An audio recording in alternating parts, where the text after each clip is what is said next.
দীর্ঘদিন থেকে আমি বলে আসছি, বর্তমান সরকার সিদ্ধান্ত নিয়েছে আওয়ামী লীগকে তারা নিষিদ্ধ করতে যাচ্ছেন না। মানে তারা নিষিদ্ধ করার পদক্ষেপই নেবেন বলে মনে করি না আমি। তাদেরকে এক্সিকিউটিভ অর্ডারে যদি নিষিদ্ধ না করার সিদ্ধান্ত তারা নিয়েও থাকেন, বিচারিক প্রক্রিয়ায় তারা সিদ্ধান্ত তারা দেবেন না, ওইটা বিচার বিভাগ দেবে, কিন্তু পদক্ষেপ তো সরকারকে নিতে হবে। কিন্তু অবস্থা দৃষ্টে মনে হচ্ছে সরকার সেই পথেও হাঁটছে না। এবং আমাদের প্রধান উপদেষ্টার একটা বক্তব্য গতকাল আমাদের সামনে এসছে বিবিসি ইংলিশের সাথে তিনি একটা ইন্টারভিউ দিয়েছেন, যেখানে খুব স্পষ্ট ইঙ্গিত আছে আওয়ামী লীগ নিষিদ্ধ হচ্ছে না বা তারা সেই পদক্ষেপ নিচ্ছেন না। অ্যাট দ্য সেম টাইম আমি একটু নতুন একটা বাস্তবতা দেখছি। তিনি বিবিসি বাংলার সাথে ইন্টারভিউতে কোনো কোনো ক্ষেত্রে আমাদের দেশের টিপিক্যাল পলিটিশিয়ানদের মতো কথা বলেছেন, বিশেষ করে ডিনায়াল, তার এক ধরনের ইনটলারেন্স আমরা দেখেছি মনে হলো, সাফল্যকে এক ধরনের জোর করে দাবি করা, ব্যর্থতাকে অস্বীকার করা। ঠিক একই রকম আরেকটা ব্যাপার এখানে আমার চোখে পড়লো, সেটা হচ্ছে দায়টা একটু সরিয়ে ফেলা, দায়টাকে সরিয়ে অন্য কারো উপরে চাপিয়ে দেয়া। আমি শুধু এই অংশটুকু পড়ি, পুরোপুরি যে ইন্টারভিউটা আছে খুব সিগনিফিক্যান্ট তেমন কিছু ছিল না, যেগুলোতে মোটামুটি থাকে। তিনি কী পরিস্থিতিতে দায়িত্ব নিয়েছেন, কী অবস্থা হয়েছে বহুবার আমরা শুনেছি, বিদ্যমান অবস্থা, অর্থনীতি, আইনশৃঙ্খলার কী অবস্থা, এসব ব্যাপারে তিনি তার যে জবাব সেগুলো আমাদের সামনে হাজির করেছেন। কিন্তু নির্বাচন নিয়ে এবার আমি একটু পড়ি। এখানে অবশ্যই একটা টাইমলাইন দিয়েছেন, সংস্কার কতটুকু হবে, কীভাবে হবে তার উপরে ডিপেন্ড করে ডিসেম্বর থেকে, মানে এই বছরের ডিসেম্বর থেকে আগামী বছরের মার্চের মধ্যে নির্বাচন হবে বলে তিনি স্পষ্টভাবেই ঘোষণা করেছেন। নির্বাচন প্রসঙ্গে যে জায়গাটা আমি সেটা একটু পড়ি। মোহাম্মদ ইউনূস চলতি বছরের শেষের দিকে নির্বাচন আয়োজনের আশা করছেন। ভারতে পালিয়ে গিয়ে নির্বাসনে থাকা শেখ হাসিনাও তার দল নির্বাচনে অংশ নেবে কিনা তা স্পষ্ট নয়। মানবতা বিরোধী অপরাধের অভিযোগে তার বিরুদ্ধে পরোয়ানা জারি করা হয়েছে। ডক্টর ইউনূস সাক্ষাৎকারে বলেন, তাদের মানে আওয়ামী লীগকে সিদ্ধান্ত নিতে হবে যে তারা এটা করতে চায় কিনা, আমি তাদের হয়ে এই সিদ্ধান্ত নিতে পারি না। মোহাম্মদ ইউনূস বলেন, নির্বাচনে কে অংশ নেবে তা নির্বাচন কমিশন ঠিক করে। এই জায়গাটা একটু আমরা অ্যানালিসিস করতে চাই এবং কেন আমি মনে করি সরকার আসলে সিদ্ধান্ত নিয়েছে যে তারা আওয়ামী লীগকে নিষিদ্ধ করতে যাচ্ছে না। তাহলে আমরা খেয়াল করি, প্রধান উপদেষ্টা বলার চেষ্টা করছেন আওয়ামী লীগ নির্বাচনে আসবে কি আসবে না সেটা আওয়ামী লীগের সিদ্ধান্ত নেওয়ার ব্যাপার, এই সিদ্ধান্ত তারা নেবেন না। আচ্ছা, এখন আওয়ামী লীগ যদি নিষিদ্ধ হয় সেই সিদ্ধান্ত তো তাহলে নেয়ার ব্যাপার নেই। প্রধান উপদেষ্টার ভাষ্য মতে আওয়ামী লীগের নির্বাচনে পার্টিসিপেট করার সিদ্ধান্ত তারা নেবে, তার মানে আওয়ামী লীগ আসলে নিষিদ্ধ হচ্ছে না। এখানে অফ টপিক হলে একটু বলে রাখি যে আওয়ামী লীগ যদি নিষিদ্ধ নাও হয়, আওয়ামী লীগ নিজ নামে নির্বাচনে আসবে কিনা আমার সন্দেহ আছে। দুটো কারণে, একটা হচ্ছে এই মার্কা নিয়ে কতজন নির্বাচনে পার্টিসিপেট করতে রাজি হবে, এটা একটা প্রশ্ন। অ্যাট দ্য সেম টাইম তাদের যে ডিজাস্টারাস ফল হবে একটা অবাধ সুষ্ঠু অংশগ্রহণমূলক নির্বাচনে, সেই ডিজাস্টারাস রেজাল্টটা তারা এবার মাথায় নিতে চাইবে, এটার দায়িত্ব নিতে চাইবে বলে মনে হয় না। হোয়াট এভার, তার মানে আওয়ামী লীগ নিষিদ্ধ হচ্ছে না। নিষিদ্ধ হলে তো আসলে তার নির্বাচনে অংশ নেওয়ার প্রশ্নই আসে না।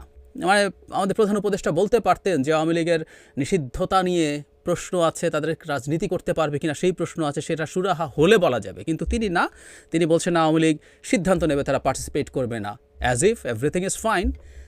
তারা জাস্ট এখন সিদ্ধান্ত নেবে পার্টিসিপেট করবে কি করবে না। আরেকটা কথা যেটা বললাম, তিনি দায় আরেক জায়গায় সরিয়ে দেওয়ার চেষ্টা করছেন, তিনি নির্বাচন কমিশনের উপরে দায় সরিয়ে দিচ্ছেন। তিনি বলছেন, আবারও একটু বলি, নির্বাচনে কে অংশ নেবে তা নির্বাচন কমিশন ঠিক করে। কথাটা টেকনিক্যালি ভুল না। নির্বাচন কমিশন নিবন্ধিত রাজনৈতিক দল বা নিবন্ধিত রাজনৈতিক দল না হলেও সেই রাজনৈতিক দলের নির্বাচনে অংশগ্রহণ করতে পারে, শুধুমাত্র নিষিদ্ধ না হলে। তাদের মানে নিবন্ধিত ব্যাপারটা একটু বোঝার চেষ্টা করি। প্রায় 50-এর মতো রাজনৈতিক দল নিবন্ধিত আছে।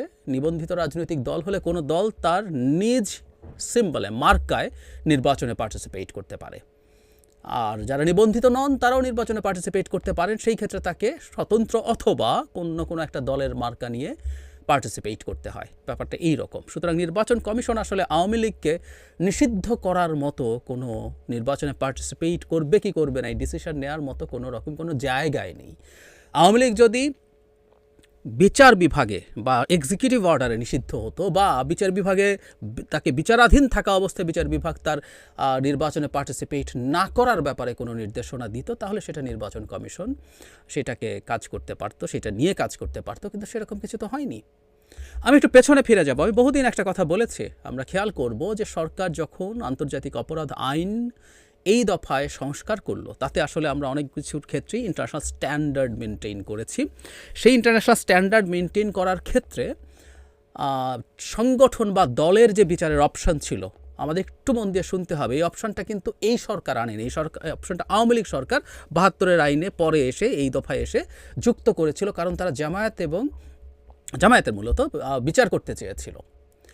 প্রাথমিক সংশোধনীতে এসে সরকার এই ক্ষেত্রে কি শাস্তি হবে এই সরকার সেটা ঠিক করেছিল, কিন্তু পরবর্তীতে যখন চূড়ান্ত সংশোধনী পাশ হলো তখন দেখা গেল সংগঠনের বিচার হওয়ার ধারাটা আইনে নাই। যদিও সেখানে যদি কোনো বিচারক মনে করেন তাহলে তিনি এই ব্যাপারেও সংগঠনের ব্যাপারে ব্যবস্থা নেওয়ার কথা বলতে পারবেন, সেই তাকে বিচারের আওতায় আনতে পারবেন, কিন্তু এটা আইনের মধ্যে আগে যেভাবে ছিল সেভাবে নেই।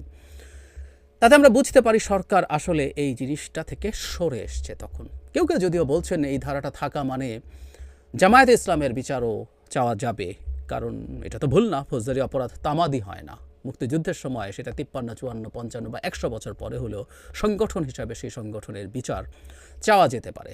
তো what ever the reason is, এটা বোঝা গেল যে সরকার অন্তত আওয়ামী লীগের বিচার এভাবে চায় না, কারণ আওয়ামী লীগকে যদি নিষিদ্ধ করতেই হয় আমরা নিশ্চয়ই সন্ত্রাস দমন আইনে তার নিষিদ্ধতা চাইব না। ওই আইন অনুযায়ী এক্সিকিউটিভ অর্ডার দিয়ে যে কেউকে সরকার নিষিদ্ধ করে দিতে পারে। ইনফ্যাক্ট শেখ হাসিনা পতনের ২-৩ দিন আগেই জামায়াত এবং শিবিরকে নিষিদ্ধ করেছিল এই এক্সিকিউটিভ অর্ডার দিয়ে। আগে বেশ কিছু সংগঠন, হিজবুত তাহরিরের মতো সংগঠনকেও এটার মাধ্যমে করা হয়েছিল।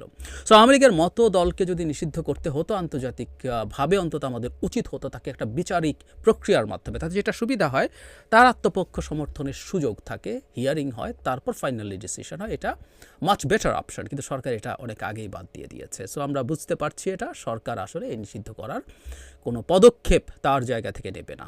যদিও দীর্ঘদিন থেকে দেখেছি যে কেউই আওয়ামী লীগ নিয়ে একটু সফটার অ্যাটিটিউড দেখালেই যে সে নির্বাচন করতে পারে, তার বিরুদ্ধে নানা রকম ট্যাগ লাগিয়ে দেয় যে সে আওয়ামী লীগের দালাল হয়ে গেছে, ভারতের দালাল হয়ে গেছে। তাহলে এখন প্রশ্ন আসতেই পারে, ডক্টর ইউনূস কি ভারত এবং আওয়ামী লীগের দালালে পরিণত হলেন? কারণ ওনার সরকার অন্তত পদক্ষেপ নেবেন। আমি আবারও বলছি, আইনে থাকা বা প্রসেস যদি রাখতেন তারা প্রসেসটা শুরু করতে পারতেন, তারপরে বাকিটা বিচার বিভাগ সিদ্ধান্ত নিত, সব দিক দেখে বিচারের রায় তারা দিত সেটা কি হবে।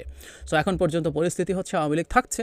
নির্বাচন কমিশনের উপরে যে দায়ের কথা বলছেন এটা আসলে কিছু করার নেই। আওয়ামী লীগ নিষিদ্ধ না হলে নির্বাচন কমিশনও তাদের নির্বাচন করাতে হবে। তারা কেউ যদি সিম্বল নিয়ে নির্বাচন করতে চায় তাদেরকে আসলে আটকানোর কোনো উপায় নির্বাচন কমিশনের হাতে আর নেই।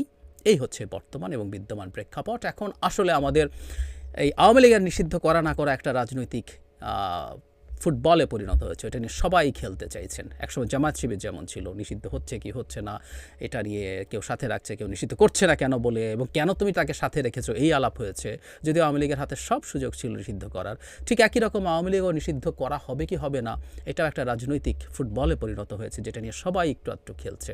কিন্তু আমি ব্যক্তিগতভাবে মনে করি নির্বাচন যেহেতু খুব বেশি দূরে না, এই ব্যাপারে আমাদের পলিটিক্যাল স্ফিয়ারে, সোসাইটিতে এই আলাপটা হোক এবং একটা কনসেনসাসের মাধ্যমে, মোটামুটি একটা কনসেনসাস মানে যে সবাই আমরা পুরোপুরি একমত হয়ে যাব, নট নেসেসারিলি রেটরিকলি একজনকে ঘায়েল করার চাইতে, বরং একটা সিদ্ধান্তে আমার মনে হয় আসা দরকার, সেটা অনুযায়ী ব্যবস্থা নেওয়া দরকার। ফলে সরকার না চাইলেও যদি সোসাইটিতে একটা কনসেনসাস তৈরি হয়, আওয়ামী লীগকে নিষিদ্ধ করার পরিস্থিতি তৈরি হতেও পারে।